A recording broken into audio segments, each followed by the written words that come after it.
Hello everyone. आप सभी बेहतर होंगे और अपनी तैयारी भी अच्छे तरीके से कर रहे होंगे। आज के वीडियो में हम आपके पेसेज नंबर 4 और पेसेज नंबर 5 को कंप्लीट करेंगे। इसके पहले के पेसेज हम कंप्लीट कर चुके हैं। आप playlist 10th question bank English solution 2022 को जाकर चैनल पर देख सकते हैं, या फिर उसकी लिंक आपको डिस्क्रिप्शन में मिल जाएगी। साथ में हमने उसमें note making, fill in the blanks, do as directed, यह सभी कंप्लीट कर लिए। उसके वीडियोज़ भी आपको उसी प्लेलिस्ट में मिलेंगे। ये आपका 7th नंबर का वीडियो है और इसके बाद की जो सीरीज़ है उसमें हम ऐसे पैसेज कंप्लीट करेंगे। फिर section D, picture guided composition, जो भी आपकी बेहतर तैयारी मुझसे हो सकेगी मैं आपके एग्जाम के पहले करवाने वाला हूँ। यहाँ पर हम पैसेज को स्टार्ट करते हैं। यदि आप नहीं भी पढ़ेंगे तो भी आप जो है अपने पैसेज का आंसर दे सकते हैं। सिर्फ थोड़ा सा आपको अपनी बुद्धि का उपयोग करना है और प्रश्न जो पूछा गया है उसको पैसेज में ढूंढकर उसका आंसर आपको टिक कर देना है या उसका आंसर आपको लिख देना है, क्योंकि आपको ऑब्जेक्टिव टाइप पूछे जाएंगे। इतना आप करते आ रहे हो और आप इस चीज़ में माहिर है, ऐसा मैं सोचता हूँ। हम पैसेज को स्टार्ट करते हैं। A flock of birds flew into an IndiGo Airbus about to take off. एक जो पक्षियों का झुंड होता है, फ्लोक होता है, वह इंडिगो एयरबस में उड़कर चला जाता है। About to take off at Patna this morning, जो कि इस मॉर्निंग में यानी इसी सुबह की बात है, या पटना से टेक ऑफ करने वाला था, मतलब उड़ने वाला था। And damaged the plane's engine before the captain slammed the emergency brakes. और इसके पहले कि कैप्टन ने इमरजेंसी यानी आपातकालीन ब्रेक दबाता, स्लैम्ड करता यानी दबाता, उसके पहले ही जो प्लेन का इंजन है वो क्रैश हो जाता है, डैमेज हो जाता है, ख़राब हो जाता है। मतलब मौका ही नहीं मिलता कि वो इमरजेंसी ब्रेक दबाए और पक्षियों को घुसने से रोके। The close shave has again forced the glare on the airport already under the scanner for obstacles in its landing approach path. यानी कि जो एयरपोर्ट है उसके लैंडिंग अप्रोच पाथ में, यानी जिस पर लैंडिंग होती है प्लेन की, उस मार्ग पर ऑलरेडी स्कैनर लगे हुए थे बाधाओं के लिए, जिससे कि बाधाओं को देखा जा सके पहले कि लैंडिंग या फिर टेक ऑफ करते वक्त किसी प्रकार की बाधा ना आए। ये काम स्कैनर को देखने का है। इसके बावजूद जो है ऐसा कुछ हुआ, और अब जो है जब ये ऐसी घटना हुई, ये डैमेज हो गया, तो वहाँ पर एक चकाचौंध मच गई थी पूरे एयरपोर्ट पर। The Airbus A320 carrying 89 passengers and 6 crew members. एक एयरबस है जिसका नाम है A320, जो कि 89 पैसेंजर्स को लेकर जा रही थी, और इसमें 6 क्रू मेंबर्स थे, यानी जो आपका कैप्टन होता है उसके साथ एक सब कैप्टन होता है, कुछ उसमें सेवक होते हैं जो कि यात्रियों की सेवा करने के लिए होते हैं, एयर होस्टेस होते हैं, वो सब क्रू मेंबर्स होते हैं। तो 89 पैसेंजर के साथ में 6 क्रू मेंबर्स थे। And started taxiing when the birds, और उसको ले जाया जा रहा था जब birds possibly attracted by the waste pile near the airport. तो जो बर्ड है जो कि इसमें घुसे थे इंडिगो एयरबस में, यह अट्रैक्ट हुए थे एक जो वेस्ट पाइल था, यानी एक आप ढेर मान सकते हैं कूड़ा करकट का, उस ढेर जो कि एयरपोर्ट के बगल में रखा हुआ था या पड़ा हुआ था, उसकी ओर अट्रैक्ट होते हैं, आकर्षित होते हैं और वहाँ से गुजरते हैं, जबकि यह चलने ही वाला था। Crashed into the plane on the left around 8:05 AM। और यह क्या करते हैं, जब उस झुंड की तरफ बढ़ते हैं तो यह इस प्लेन के लेफ्ट साइड में लगभग 8:05 में घुस जाते हैं। The pilot hit the brake. इसके बाद जो पायलट है वह ब्रेक दबाता है, bringing the plane to a screeching halt second before take off. तो प्लेन क्या होता है, जब वो इमरजेंसी ब्रेक दबाता है तो टेक ऑफ के कुछ सेकंड पहले ही जो प्लेन की स्थिति कैसी हो जाती है, एक डरावना पड़ाव वहाँ पर आ जाता है। स्क्रीचिंग हाल्ट यानी स्थिति डरावनी हो जाती है। जैसे वो ब्रेक दबाता है तो कुछ ना कुछ तो डैमेज हुआ होगा। पहले तो पक्षियों ने कुछ इंजन डैमेज कर दिया था, उसके बाद और भी कुछ डैमेज हुआ होगा। तो टेक ऑफ के पहले जो है एक वहाँ पर डरावना पड़ाव उत्पन्न हो जाता है। Sources said the plane would have been running at a speed about 40 nautical miles. सूत्रों का ऐसा कहना है कि प्लेन जो है वह 40 नॉटिकल माइल की स्पीड से दौड़ रहा था, जिसको आप 74 किलोमीटर पर आवर की स्पीड कह सकते हैं। Flight 6E385 was scheduled to take off 8:10 AM। और एक दूसरी फ्लाइट है जिसका नंबर है 6E385, वह 8:10 पर दिल्ली के लिए, साथ में हैदराबाद, बेंगलोर और विशाखापट्टनम के लिए टेक ऑफ करने के लिए रेडी थी। मतलब उसका समय था कि इतनी बजे टेक ऑफ करेगी, और ये 8:05 पे टेक ऑफ करने वाली थी, और इसका जो है इंजन डैमेज हो जाता है। The left hand side engine of the aircraft got damage after hit by the birds. तो लेफ्ट हैंड साइड में जब 8:05 पर ये पक्षियों का झुंड इस इंजन में गया था, तो ये लेफ्ट हैंड साइड का जो है इंजन डैमेज हो जाता है, जो कि पक्षियों के द्वारा हिट किया गया था। देयर वर नो कैजुअल्टीज, तो वहाँ पर किसी प्रकार की जनहानि नहीं हुई। Fortunately and all passengers were taken out मतलब सौभाग्य की बात है कि कोई वहाँ पर जनहानि नहीं हुई और जितने पैसेंजर हैं उनको बाहर निकाल लिया गया। Off the aircraft immediately after the pilot took it to the parking bay, यानी पहले तो इस एयरक्राफ्ट को पार्किंग बे में ले जाया गया तुरंत, और उसके बाद में जो है इन जितने पैसेंजर हैं उनको उतार लिया गया। All passenger were taken out the aircraft immediately after the, यानी पायलट जब इसको पार्किंग स्लॉट में लेकर गया उसके बाद पैसेंजर को उतार लिया गया।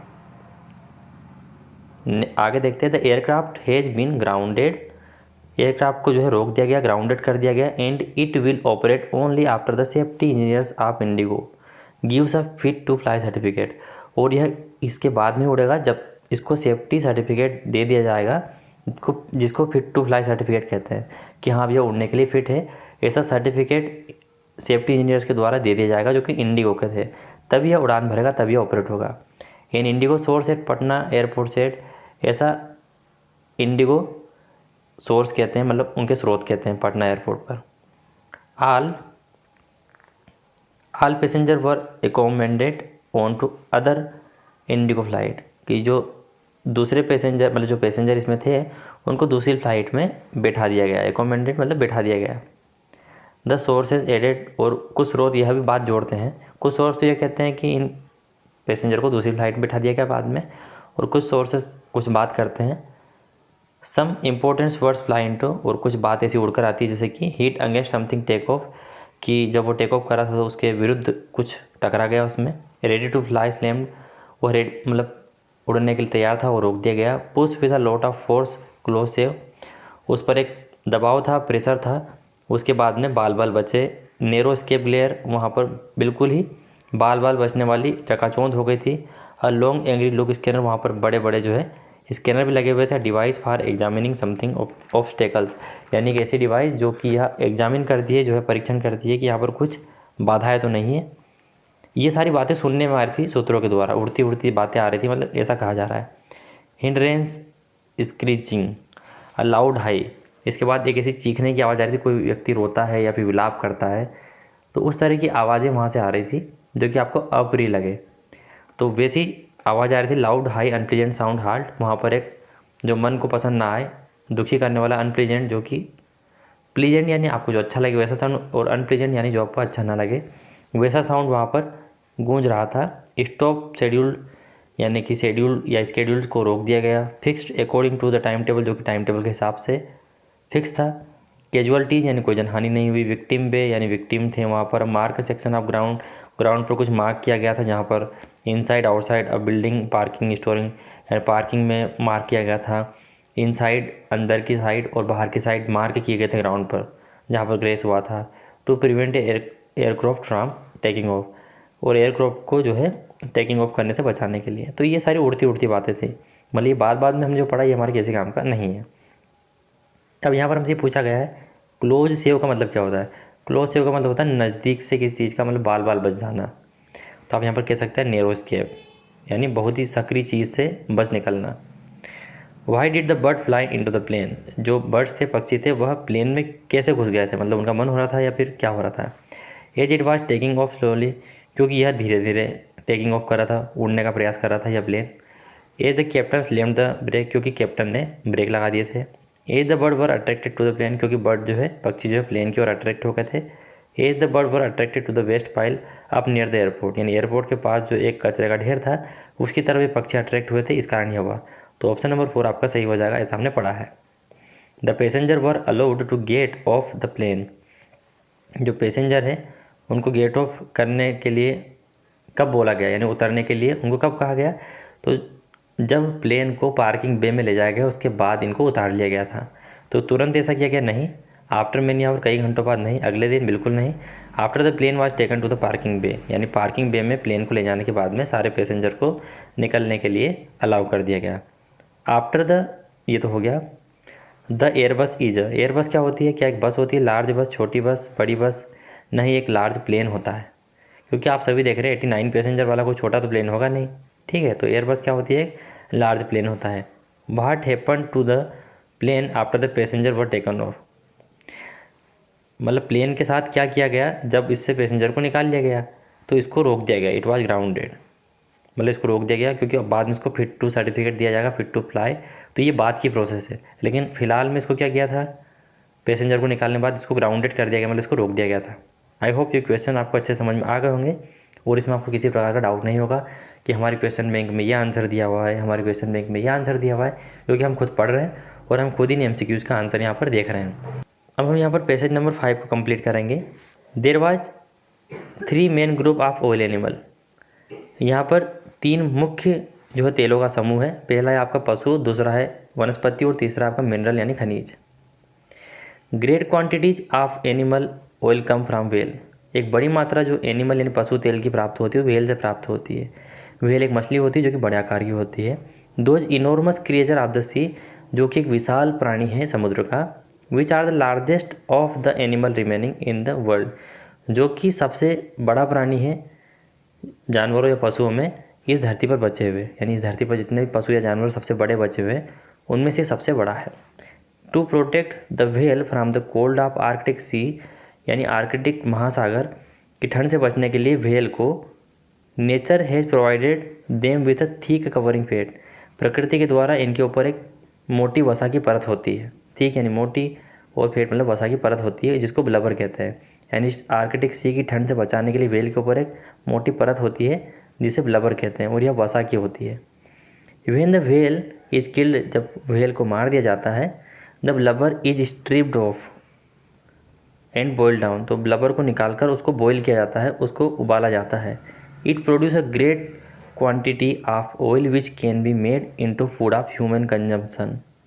इसके बाद में ये जो ब्लबर है यह अधिक मात्रा में ऑयल प्रोड्यूस करता है, बहुत अधिक मात्रा में, और जिसका उपयोग ह्यूमन कंजम्पशन यानी मानव के उपभोग के लिए खाने में किया जाता है।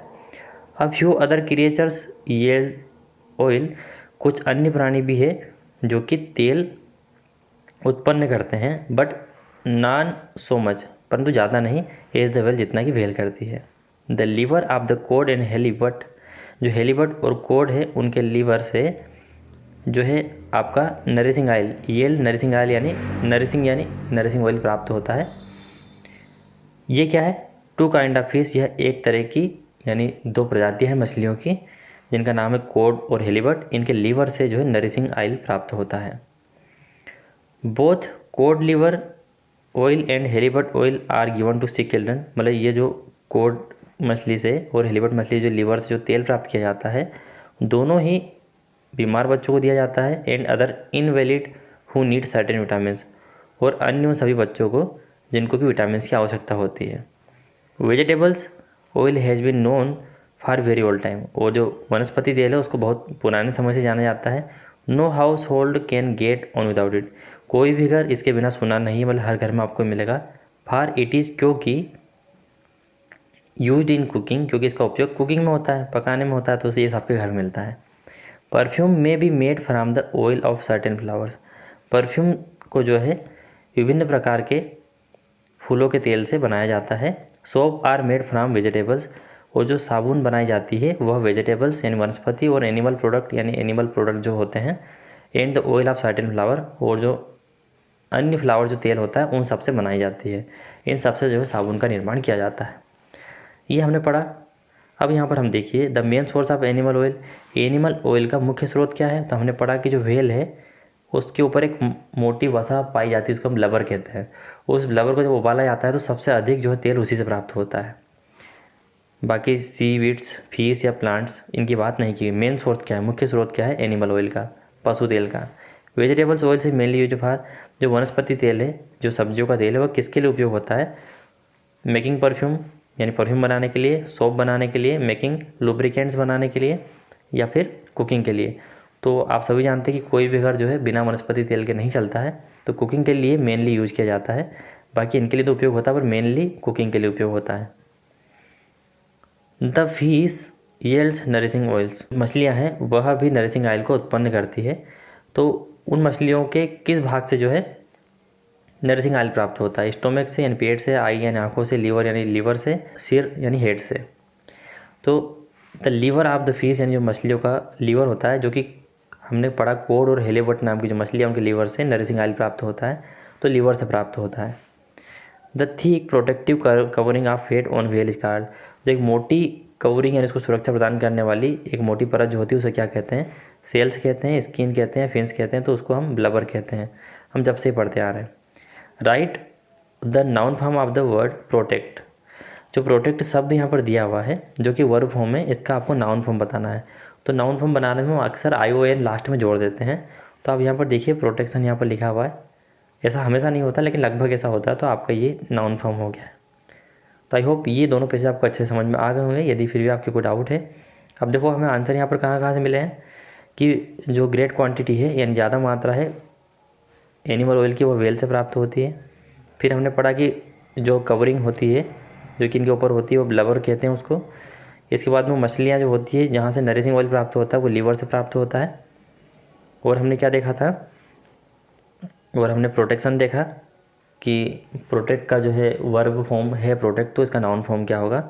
और साथ में हमने देखा था कि वेजिटेबल ऑयल्स जो है इसका उपयोग किया जाता है मेनली, तो कोई भी घर इसके बिना अधूरा नहीं है क्योंकि इसका उपयोग जो है कुकिंग में किया जाता है। ये हमें आंसर यहाँ से मिले हैं। और बाकी कुकिंग ऑयल का उपयोग इन सब के लिए भी किया जाता है। मिलते हैं दोस्तों ऐसे अलग इन्फॉर्मेटिव वीडियो में। अच्छा लगा वीडियो तो लाइक करके जरूर जाइएगा, साथ में अपने क्लासमेट में इसको जरूर शेयर कीजिएगा। और आप टेलीग्राम चैनल को ज्वाइन कर लीजिए जिसकी लिंक आपको डिस्क्रिप्शन में मिलेगी, जिससे कि आपको हर वीडियो की अपडेट मिलती रहेगी। मिलते हैं दोस्तों ऐसे अलग इन्फॉर्मेटिव वीडियो में, तब तक के लिए टाटा बाय बाय।